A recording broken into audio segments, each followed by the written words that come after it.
सत्य पास परिवीत पितुर निदेशम। श्री सुखदेव जी कह रहे हैं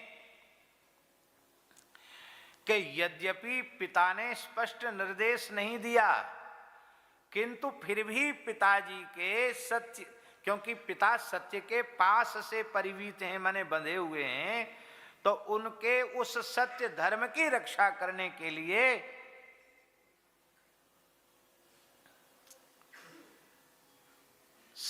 सिरसा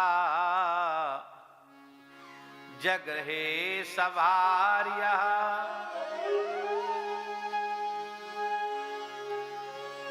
लक्ष्मण जी के साथ और श्री जानकी जगहे सवार्य।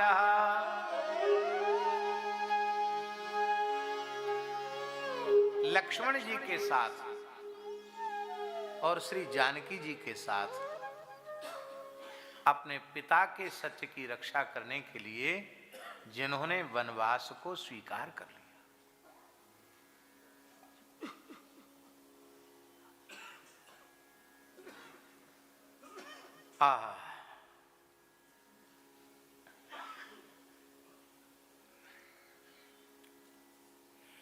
यहां जो गुरुजी स्त्रैणस्य शब्द है, आओ ठाकुर जी आओ, पधारो, इधर आ जाओ।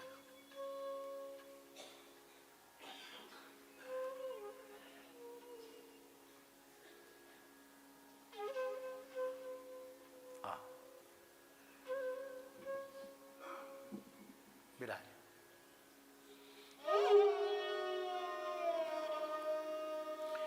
यद्यपि स्त्रैणस्य शब्द का अर्थ कुछ विद्वान महानुभावों ने परिवर्तित किया है, क्योंकि स्त्रैण दशरथ जी को कहने से अच्छी बात नहीं है। स्त्री का आदर करना तो अच्छी बात है, पर स्त्रैण होना अच्छी बात नहीं है। स्त्री में आसक्त पुरुष का सब कुछ नष्ट हो जाता है, ऐसा ऐल गीत में जो एकादश स्कंद में है उसमें लिखा हुआ, उस पूरे गीत को पढ़ लेना। किम विद्यया किम तपसा किम योगेन श्रुतेन वा। किनके लिए? बोले स्त्रीभिर्यस्य मनोहृतम। स्त्रियों ने जिसके चित्त मन का हरण कर लिया है, उसकी विद्या का क्या प्रयोजन, उसकी तपस्या का क्या प्रयोजन, उसके ज्ञान का क्या प्रयोजन। इसका मतलब सब व्यर्थ है, सब पेट पूर्ति का साधन है।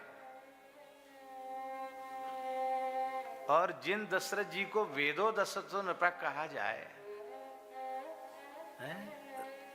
सत्य प्रेम जहि राम पद, जिन्हें सत्य प्रेमी कहा जाए,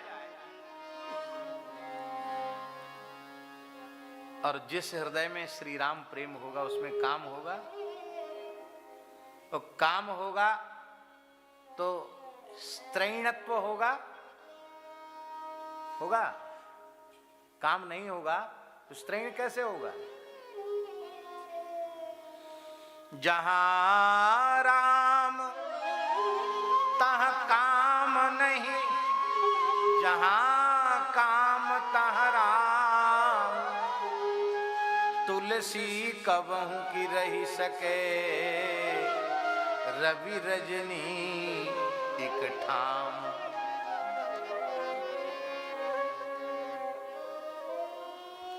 इसलिए कुछ विद्वानों ने स्त्रैणस्य का अर्थ किया है कि श्री राम जी ने अकेले नहीं,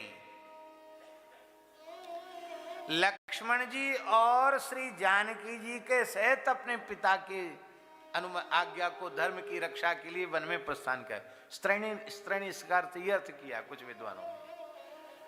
पर यहां जो बात है वह विधेय की स्तुति के लिए है। नहीं निंद न्याय है ना, नहीं निंद्या निंद्यम निंदितुम प्रवर्तिते अपितु विधेयम स्तौतिम। विधेय की स्तुति में तात्पर्य होता है, निंदे की निंदा में तात्पर्य नहीं है। यहां विधेय क्या है? आप समझ रहे हैं हमारी बात को? दशरथ जी स्त्रैण हो नहीं सकते स्वप्न में भी। दशरथ जी को स्त्रैण कहना बहुत बड़ा पाप है, क्योंकि बंदऊ अवध भुआल सत्य प्रेम जहि राम पद बिछुरत दीन दयाल प्रिय तनु तृण इव परिहर्यो। ठाकुर जी, यदि दशरथ जी स्त्रैण होते तो राम जी गए थे तो जाने देते, कहते चलो कोई बात नहीं, हम तो अब कैकेयी के पास ही रहेंगे। लेकिन उन्होंने कहा कैकेयी अब आज से तो मेरा स्पर्श मत करना। स्त्रैण पुरुष ऐसा कर सकता है क्या?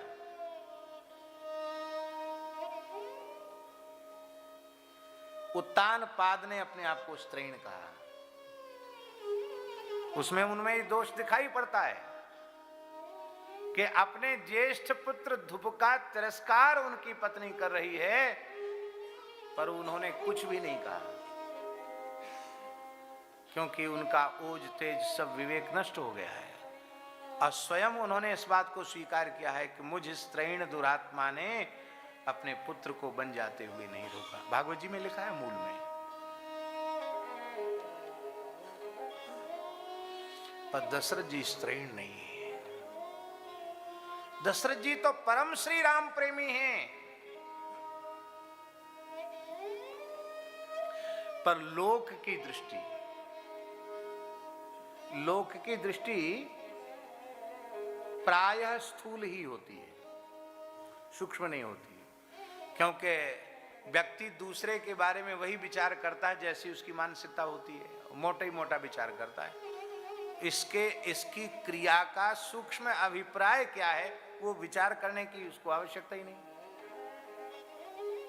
तो लोगों में यह प्रसिद्धि हो रही थी कि कैकेयी में आसक्त दशरथ जी ने कितना भयंकर निर्णय ले लिया कि अपने ज्येष्ठ पुत्र को विवासित कर दिया।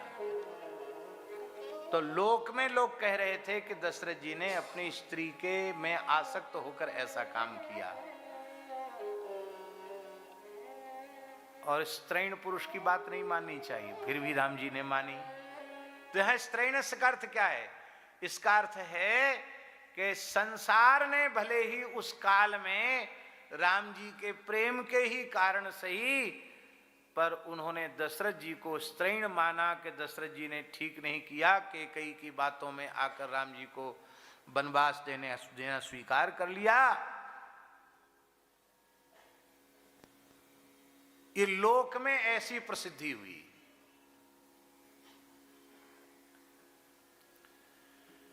पर श्री राम जी ने अपने पिता को स्त्रैण नहीं माना। क्यों नहीं माना? बहुत ऊंची बात है। श्रद्धेय में यदि दोष दर्शन हो रहा है तो वस्तुतः आप में श्रद्धा है ही नहीं।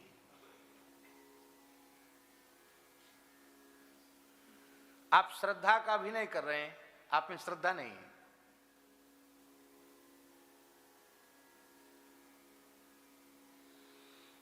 इसीलिए वेद भगवान की जो आज्ञा है ना, मातृदेवो भव, पितृदेवो भव, आचार्य देवो भव, अतिथि देवो भव।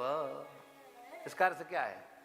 देव का अर्थ देवता नहीं है, देव का अर्थ उसको भगवत स्वरूप मानो। भगवत स्वरूप पिता माता गुरु को अतिथि को मानोगे तो ही उसमें दोष दर्शन नहीं होगा। यदि आपने मनुष्य बुद्धि रखी तो दोष बुद्धि रहेगी, दोष बुद्धि रहेगी तो श्रद्धा टिकने ही नहीं देगी। पर श्रद्धा का अभिनय मात्र रह जाएगा, उस अभिनय से कोई काम नहीं बनता।